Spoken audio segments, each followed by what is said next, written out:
नमस्कार दोस्तों, SRH कहानियाँ में आप सभी का स्वागत है। हम एक नई सीरीज भगवत गीता की आप सभी के लिए लेकर आए हैं। इसमें भगवत गीता के सभी श्लोकों का हिंदी में समीक्षा सहित वर्णन करेंगे। अध्याय 5 कर्म संन्यास योग। भगवत गीता का 5वां अध्याय कर्म संन्यास योग है। इस अध्याय में श्री कृष्ण ने कर्म योग और कर्म संन्यास योग की तुलना करते हुए यह बतलाया है कि यह दोनों मार्ग एक ही लक्ष्य तक पहुंचने के माध्यम हैं। इसलिए हम इनमें से किसी भी मार्ग का चुनाव कर सकते हैं। एक बुद्धिमान व्यक्ति को अपने कर्मों को भगवान को समर्पित करते हुए अथवा उनके फल की चिंता करे बिना अपने सांसारिक कर्तव्यों का पालन करते रहना चाहिए। इस तरह वे पाप से अप्रभावित रहते हैं और अंततः मुक्ति प्राप्त करते हैं। अध्याय 5 श्लोक 1।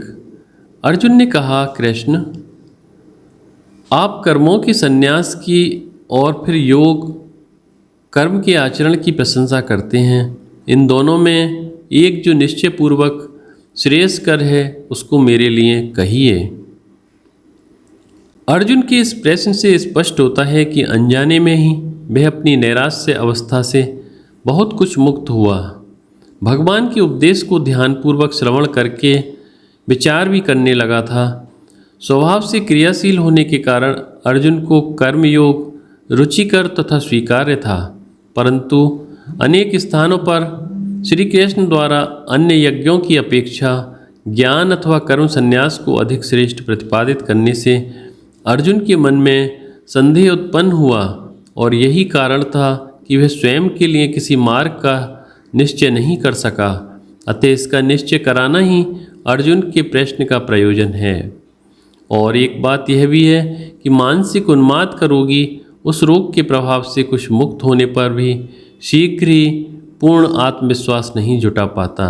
यह सबका अनुभव है कि भयंकर स्वप्न से जागे हुए व्यक्ति को पुनः संयमित होकर निद्रावस्था में आने के उपक्रम में कुछ समय लग जाता है। अर्जुन की ठीक ऐसी ही स्थिति थी। मानसिक तनाव एवं उन्माद की स्थिति से बाहर आने पर भी अपने सारथी श्री कृष्ण के उपदेश को पूर्ण रूप से समझने तथा विचार करने में वह स्वयं को असमर्थ पा रहा था। अर्जुन इस निष्कर्ष पर पहुंचा था कि भगवान उसके सामने कर्मयोग तथा कर्म संन्यास योग के रूप में दो विकल्प प्रस्तुत कर रहे हैं। अतः वह श्री कृष्ण से यह जानना चाहता है कि उसके आत्म कल्याण के लिए इन दोनों में से कौन सा एक निश्चित मार्ग अनुकरणीय है। इस अध्याय का प्रयोजन यह बताने का है कि ये दो मार्ग विकल्प रूप में नहीं हैं और न ही परस्पर पूरक होते हुए युगपत अनुष्ठेय हैं। कर्मयोग तथा कर्म संन्यास इनका इसी क्रम में आचरण करना है और न कि एक साथ दोनों का, यही इस अध्याय का विषय है।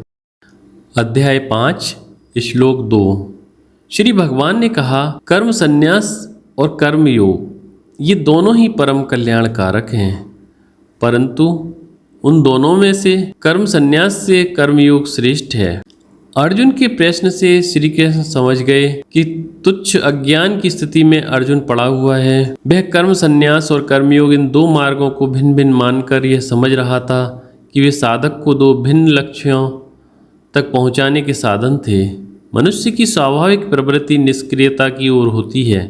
यदि मनुष्यों को अपने स्वभाव पर छोड़ दिया जाए तो अधिकांश लोग केवल यही चाहेंगे कि जीवन में कम से कम परिश्रम और अधिक से अधिक आराम के साथ भोजन आदि प्राप्त हो जाए। इस अनुत्पादक अकर्मण्यता से उसे क्रियाशील बनाना उसके विकास की प्रथम अवस्था है। यह कार्य मनुष्य की सुप्त अवस्थाओं को जगाने से संपादित किया जा सकता है। विकास की इस प्रथम अवस्था में स्वार्थ से प्रेरित कर्म उसकी मानसिक एवं बौद्धिक शिथिलता को दूर करके उसे अत्यंत क्रियाशील बना देते हैं। तदुपरांत मनुष्य को क्रियाशील रहते हुए स्वार्थ का त्याग करने का उपदेश दिया जाता है। कुछ काल तक निष्काम भाव से ईश्वर की पूजा समझकर जगत की सेवा करने से उसे जो आनंद प्राप्त होता है वही उसके लिए स्फूर्ति एवं प्रेरणा का स्रोत बन जाता है। इसी भावना को कर्मयोग अथवा यज्ञ की भावना कहा गया है। कर्मयोग के पालन से वासनाओं का क्षय होकर साधक को मानो ध्यान रूप पंख प्राप्त हो जाते हैं, जिनकी सहायता से वे शांति और आनंद के आकाश में ऊंची ऊंची उड़ानें भर सकता है। ध्यानावस्था ध्यानाभ्यास का विस्तृत विवेचन अगले अध्याय में किया गया है। उपर्युक्त विचार से हम इस निष्कर्ष पर पहुँचते हैं कि आत्म विकास के लिए 3 साधन हैं: काम में कर्म, निष्काम कर्म तथा निधिध्यासन। पूर्व अध्यायों में कर्मयोग का वर्णन हो चुका है और अगले अध्याय का विषय ध्यान योग है। अतः इस अध्याय में अहंकार और स्वार्थ के परित्याग द्वारा कर्मों के संन्यास का निरूपण किया गया है। इस श्लोक में भगवान ने कहा है कि कर्म संन्यास और कर्मयोग दोनों ही कल्याणकारक हैं, तथापि इन दोनों में कर्मयोग श्रेष्ठतर है। श्री कृष्ण के इस कथन का अर्थ यह कदापि नहीं है कि वे कर्मयोग की अपेक्षा संन्यास को हीनतर बताते हैं। ऐसा समझना अपने अज्ञान का प्रदर्शन करना है अथवा अब तक किए गए भगवान के उपदेश को नहीं समझना है। यहाँ संन्यास की अपेक्षा कर्मयोग को श्रेष्ठ कहने से के अभिप्राय को हमें समझना चाहिए। विकास की जिस अवस्था में अर्जुन था उसको तथा युद्ध की विशेष परिस्थितियों को ध्यान में रखकर अर्जुन के लिए संन्यास की अपेक्षा कर्म करने का उपदेश ही उपयुक्त था। अर्थ यह हुआ कि दोनों ही श्रेयस्कर होने पर भी विशेष परिस्थितियों को देखते हुए संन्यास की अपेक्षा कर्मयोग श्रेष्ठ कहा गया है। अधिकांश लोग अर्जुन के रोग से पीड़ित होते हैं, उन सब के लिए कर्मयोग ही वासना क्षय का एकमात्र उपाय है। अतः यहाँ कर्मयोग को श्रेष्ठ कहने के तात्पर्य को हमको ठीक से समझना चाहिए। ऐसा क्यों, इस पर कहते हैं। अध्याय 5 श्लोक 3। जो पुरुष न किसी से द्वेष करता है और न किसी की आकांक्षा, वह सदा सन्यासी ही समझने योग्य है, क्योंकि हे महाबाहो, द्वंद्वों से रहित पुरुष सहज ही बंधन मुक्त हो जाता है। इस श्लोक में स्वयं भगवान ही कर्मयोग के श्रेष्ठत्व का कारण बताते हैं। भगवान द्वारा यहाँ दी हुई संन्यास की परिभाषा उसके विषय में प्रचलित निरर्थक धारणाओं को दूर कर देती है। वेशभूषा के बाह्य आडंबर की अपेक्षा आंतरिक गुणों का अधिक महत्व है। श्री कृष्ण के विचारानुसार राग और द्वेष से रहित पुरुष ही सन्यासी कहलाने योग्य है। राग, द्वेष, जय, पराजय, सुख, दुख आदि इसी प्रकार के द्वंद्वात्मक चक्र हैं, जिन पर आरूढ़ मन जीवन में अनेक प्रकार के अनुभव प्राप्त करता हुआ आगे बढ़ता है। हम तुलनात्मक अध्ययन के द्वारा ही जीवन में आने वाली परिस्थितियों को समझ पाते हैं। अंधकार के संदर्भ में ही प्रकाश का ज्ञान होता है। किसी वस्तु के विपरीत धर्म वाली वस्तु के न होने पर हम उस वस्तु को यथार्थ रूप में नहीं समझ पाते। यदि वस्तुओं का ज्ञान प्राप्त करने के लिए बुद्धि के पास तुलनात्मक अध्ययन प्रणाली ही उपलब्ध हो, तब उसका त्याग करने का अर्थ होगा विचार के साधन अंतःकरण का ही त्याग करना। एक वाहन द्वारा सड़क पर यात्रा करना संभव है, परंतु समुद्र यात्रा नहीं। इसके लिए उस वाहन का त्याग करके जलपोत की आवश्यकता होती है।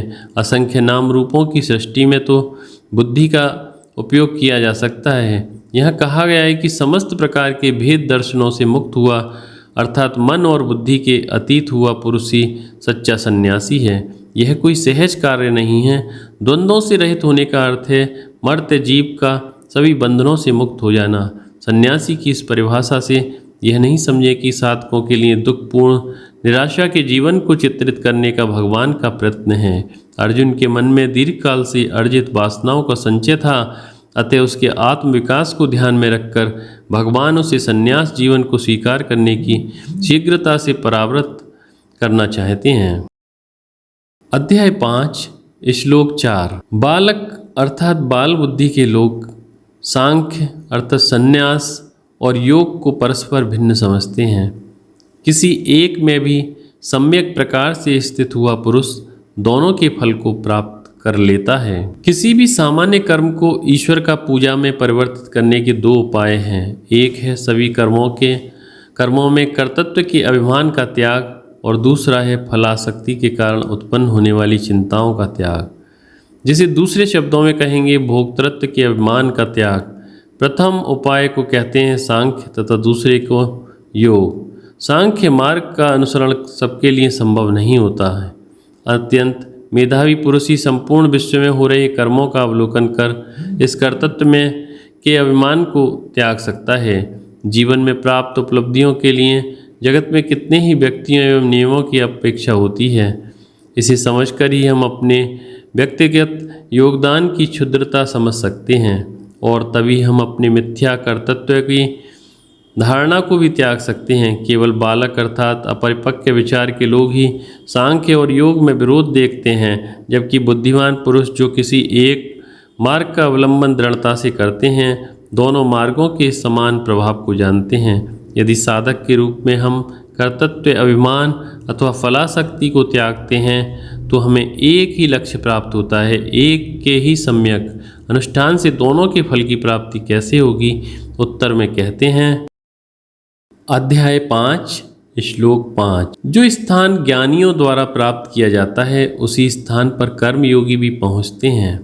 इसलिए जो पुरुष सांख्य और योग को फल रूप से एक ही देखता है वही वास्तव में देखता है। भगवान का स्पष्ट वचन है कि सांख्य और योग दोनों का लक्ष्य एक ही है, इसलिए एक के अनुष्ठान से दोनों के फल को प्राप्त होने की बात कही गई है। इस प्रकार इन दोनों को फल रूप से एक समझने वाले पुरुष ही यथार्थ में वेदों में प्रतिपादित सत्य के ज्ञाता हैं।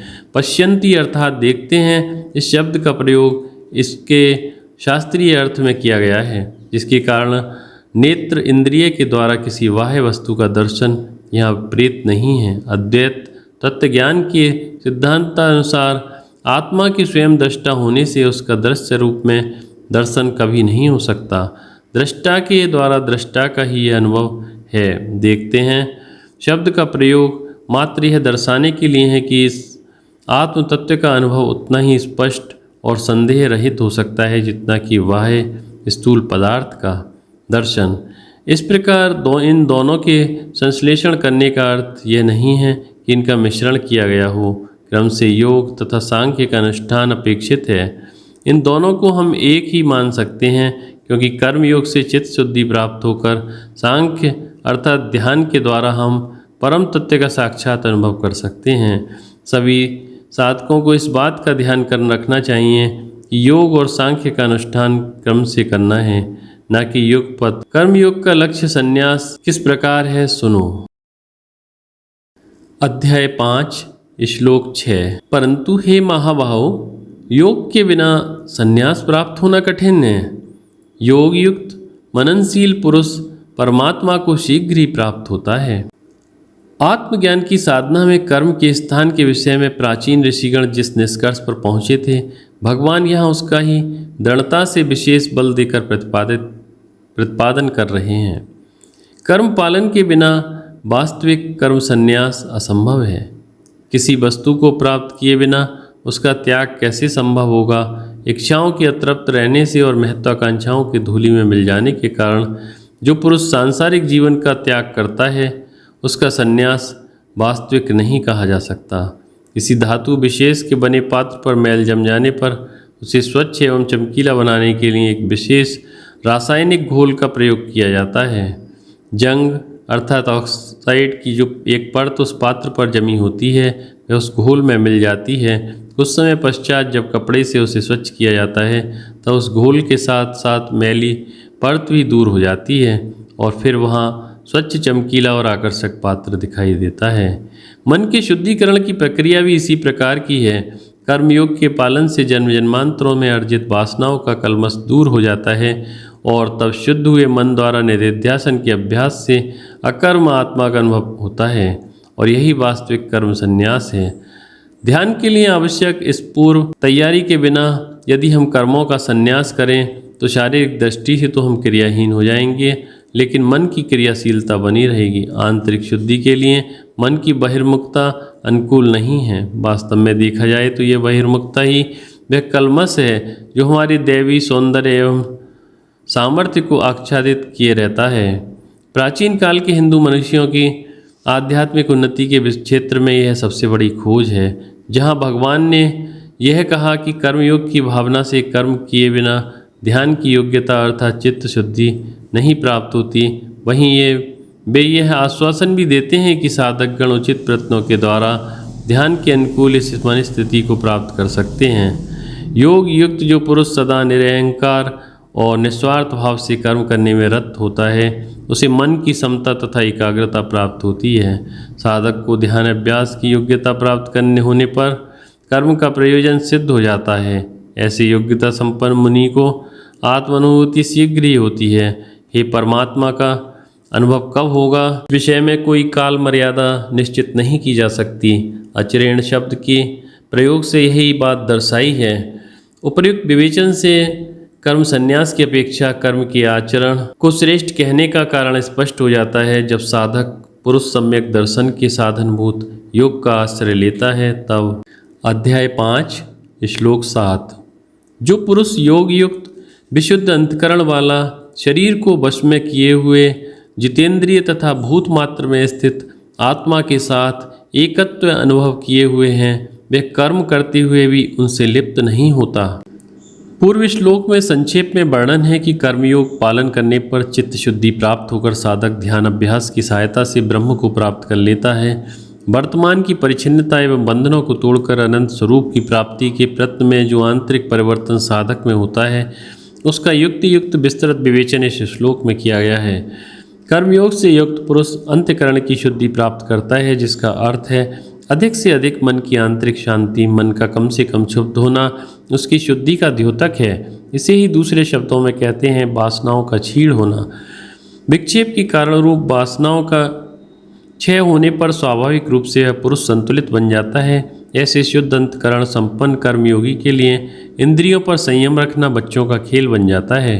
वह स्वेच्छा से इंद्रियों को विषयों में प्रवृत्त कर सकता है और निवृत्त भी। जिस साधक को अपने शरीर, मन एवं बुद्धि पर पूर्ण संयम है, वह ध्यान की सर्वोच्च साधना के लिए योग्यतम है। निधिध्यासन में आने वाले मुख्य विघ्न यही हैं। वैश्विक प्रवृत्ति, मन के विक्षेप एवं अतृप्त इच्छाएं। एक बार इन श्रृंखलाओं को तोड़ देने पर ध्यान सहज और सुलभ बन जाता है और फिर साधक को आत्मा का साक्षात अनुभव तत्काल और उसकी संपूर्णता में होता है। आत्मानुभूति आंशिक रूप में नहीं हो सकती। यदि साधक केवल स्वयं को दिव्य और शुद्ध स्वरूप अनुभव करे और अन्यों को नहीं, तो उसका अनुभव वास्तविक और प्रामाणिक नहीं कहा जा सकता।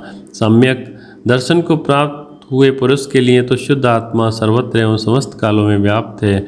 इस आध्यात्मिक दृष्टि से जगत को देखने पर उसे सर्वत्र संपूर्ण प्राणियों में नित्य आत्मा का ही दर्शन होता है। ऐसे ज्ञानी पुरुष को ही यहाँ सर्वभूतात्म भूतात्मा कहा गया है, जिसका अर्थ है वह पुरुष जिसकी आत्मा ही सर्वभूतों की आत्मा है। जब एक तरंग अपने वास्तविक समुद्र स्वरूप को पहचान लेती है, तब ज्ञान में स्थित उस तरंग के लिए कोई भी अन्य तरंग समुद्र से भिन्न नहीं हो सकती। आत्मानुभूति में स्थित हुआ पुरुष जब जगत में कर्म करता है, तब वे कर्म वासना के रूप में प्रतिफल उत्पन्न नहीं करते।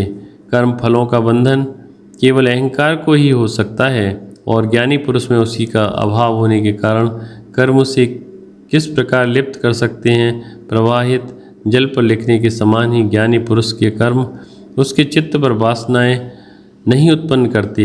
भगवान श्री कृष्ण कर्मयोग के सिद्धांत का पुनः पुनः प्रतिपादन करते हैं। इस श्लोक से भी स्पष्ट होता है कि अहंकार और स्वार्थ से प्रेरित होकर किए गए कर्म ही वासना उत्पन्न करके बुद्धि की विवेक शक्ति को धूमिल कर देते हैं, जिसके कारण मनुष्य को अपने स्वयं सिद्ध शुद्ध दिव्य स्वरूप का अनुभव नहीं हो पाता। सर्वव्यापी परमात्मा के अनुभव में स्थित सिद्ध पुरुष के जीवन की ओर देखने का क्या दृष्टिकोण होगा, भगवान कहते हैं। अध्याय 5 श्लोक 8। तत्वविद युक्त पुरुष यह सोचेगा, अर्थात जानता है कि मैं किंचित मात्र कर्म नहीं करता हूँ। देखता हुआ, सुनता हुआ, स्पर्श करता हुआ, सूंघता हुआ, खाता हुआ, चलता हुआ, सोता हुआ, श्वास लेता हुआ। अध्याय 5 श्लोक 9। बोलता हुआ, त्यागता हुआ, ग्रहण करता हुआ तथा आँखों को खोलता और बंद करता हुआ वह निश्चयात्मक रूप से जानता है कि सब इंद्रियां अपने अपने विषयों में विचरण कर रही हैं। एक ज्ञानी पुरुष भी सिद्ध जगत में औरों के समान ही कुशलतापूर्वक कर्म करते हुए रहता है, ना कि पाषाण की प्रतिमा के समान निष्क्रिय होकर। सर्वसामान्य और स्वाभाविक क्रियाओं की एक सूची ही इन 2 श्लोकों में दी हुई है, जैसे देखता हुआ, सुनता हुआ आदि। भगवान कहते हैं कि जीवन की न अपरिहार्य क्रियाओं में ज्ञानी पुरुष किसी प्रकार का कर्तृत्व अभिमान नहीं रखता।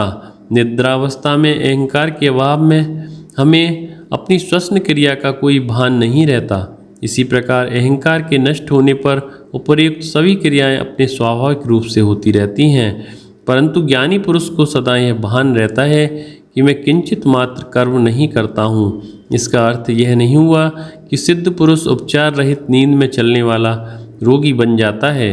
दोनों में मुख्य भेद यह है कि नींद में चलने वाले को किसी प्रकार का भान नहीं रहता, जबकि ज्ञानी पुरुष अपने चैतन्य स्वरूप के प्रति सदा जागरूक रहता है। युक्त अर्थात आत्मस्वरूप में स्थित इस शब्द के द्वारा यह सूचित करते हैं कि अहंकार का पूर्ण त्याग करना केवल आत्मज्ञानी के लिए ही संभव हो सकता है। इस युक्तता में साधक तथा सिद्ध पुरुषों के भेद से कुछ तारतम्य होता है। जहाँ साधक गण अध्ययन, श्रवण, मनन आदि की सहायता से बौद्धिक स्तर पर स्वस्वरूप के प्रति सजग रहने का प्रयत्न करते हैं, वहाँ सिद्ध पुरुष के लिए तो स्वस्वरूप अनुभूति सदा सहज रूप में बनी रहती है। अतः अहंकार का त्याग करने के लिए हमको आत्मज्ञान प्राप्त करना चाहिए। जागृत अवस्था के अपने व्यक्तित्व का विस्मरण होने पर ही हम अपने ही बनाए स्वप्न के शिकार बन जाते हैं। स्वप्नावस्था के दुखों का अंत तभी होगा जब हम पुनः अपने जागृत अवस्था के स्वरूप का साक्षात्कार कर लेंगे। इसी प्रकार मैं करता हूँ इस अविद्या के जनित कर्तृत्व भाव का निवृत्ति आत्मस्वरूप के सम्यक ज्ञान से ही होगी कि आत्मा अर्थात अकर्ता हूँ। इसी तथ्य को इस श्लोक में दर्शाया गया है कि ज्ञानी पुरुष जानता है कि इंद्रियां अपने अपने विषयों में विचरण करती हैं, जबकि आत्मा सदा अकर्ता ही है। यदि समुद्र चेतन होता तो वह स्वयं में ही उत्पन्न और नष्ट होती हुई लहरों को देख सकता। आत्मस्वरूप में स्थित ज्ञानी पुरुष शरीर आदि उपाधियों द्वारा किए जा रहे कर्मों को साक्षी भाव से देखता रहता है। टंकल अर्थात टाइप करते हुए हम अपनी उंगलियों को कार्यरत देख सकते हैं और तब टाइपराइटर पर चलती उंगलियों की क्रिया एक क्रीड़ा बन जाती है। यही स्थिति है ज्ञानी पुरुष की। चिंता और विक्षेप से रहित हुआ आत्मानुभूति में स्थित पुरुष का यह निश्चयात्मक ज्ञान होता है कि मैं किंचित मात्र कर्म नहीं करता हूँ, परंतु कर्म में ही प्रवृत्त अतत्वविद पुरुष को किस प्रकार कर्म करने चाहिए भगवान कहते हैं। अध्याय 5 श्लोक 10। जो पुरुष सब कर्म ब्रह्म में अर्पण करके और आसक्ति को त्याग कर करता है, वह पुरुष कमल के पत्ते के सदृश पाप से लिप्त नहीं होता। दो पूर्ववर्ती श्लोकों में वर्णित ज्ञान ब्रह्म स्वरूप में रमे हुए तत्वविद पुरुषों के लिए सत्य हो सकता है, परंतु निरअहंकार और अनासक्ति का जीवन सर्वसामान्य जनों के लिए सुलभ नहीं होता। पूर्णत्व के साधकों को यही कठिनाई आती है जो साधकगण गीता ज्ञान को जीना चाहते हैं और न कि तत्प्रतिपादित सिद्धांतों की केवल चर्चा करना उनकी यही समस्या होती है कि किस प्रकार वे अपने अहंकार का त्याग करें। इस समस्या का निराकरण विचाराधीन श्लोक में किया गया है, जिसके द्वारा कोई भी अनासक्त जीवन व्यतीत कर सकता है। ब्रह्म में अर्पण करके मन का पूर्णतः अनासक्त होना असंभव है और यही तथ्य साधक लोग नहीं जानते। जब तक मन का अस्तित्व रहेगा तब तक वह किसी न किसी वस्तु के साथ आसक्त रहेगा। इसलिए परमार्थ सत्य को पहचान कर उसके साथ तादात्म्य रखने का प्रयत्न करना ही मिथ्या वस्तुओं के साथ की आसक्ति को त्यागने का एकमात्र उपाय है। इस मनोवैज्ञानिक सत्य को दर्शाते हुए भगवान उपदेश देते हैं कि सभी साधकों को ईश्वर अर्पण बुद्धि से कर्म करने चाहिए। किसी आदर्श के निरंतर स्मरण का अर्थ है मनुष्य का तत्स्वरूप ही बन जाना। जैसे अज्ञान दशा में हमें अहंकार का अखंड स्मरण बना रहता है, वैसे ही ईश्वर का निरंतर स्मरण रहने पर अहंकार का त्याग संभव हो सकता है। ईश्वर के अखंड चिंतन से हम जीव भाव से ऊपर उठकर ईश्वर के साथ एकत्व का अनुभव कर सकते हैं। संक्षेप में आज हम जीव भाव में स्थित आत्मा हैं। गीता का आह्वान है हम आत्मभाव में स्थित जीव बन जाएं। एक बार अपने शुद्ध स्वरूप की पहचान हो जाने पर शरीर, मन और बुद्धि के द्वारा किए गए कर्म किसी प्रकार की वासना उत्पन्न नहीं कर सकते। पाप और पुण्य कर्तृत्वाभिमानी जीव के लिए हैं, आत्मा के लिए कदापि नहीं। दर्पण के कारण दिखाई दे रहे मेरे प्रतिबिंब की कुरूपता मेरी नहीं कही जा सकती।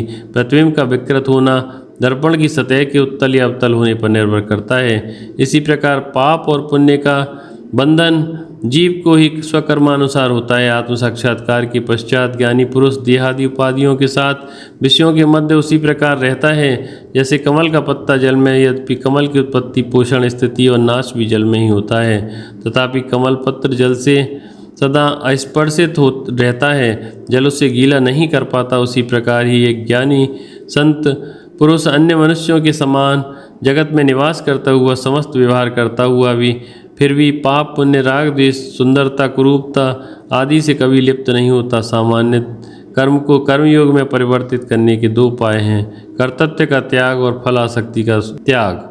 यहाँ प्रथम उपाय का वर्णन किया गया है। यह कोई अपरिचित नवीन या विचित्र सिद्धांत नहीं है, इसका हमें अपने जीवन में अनेक अवसरों पर अनुभव भी होता है।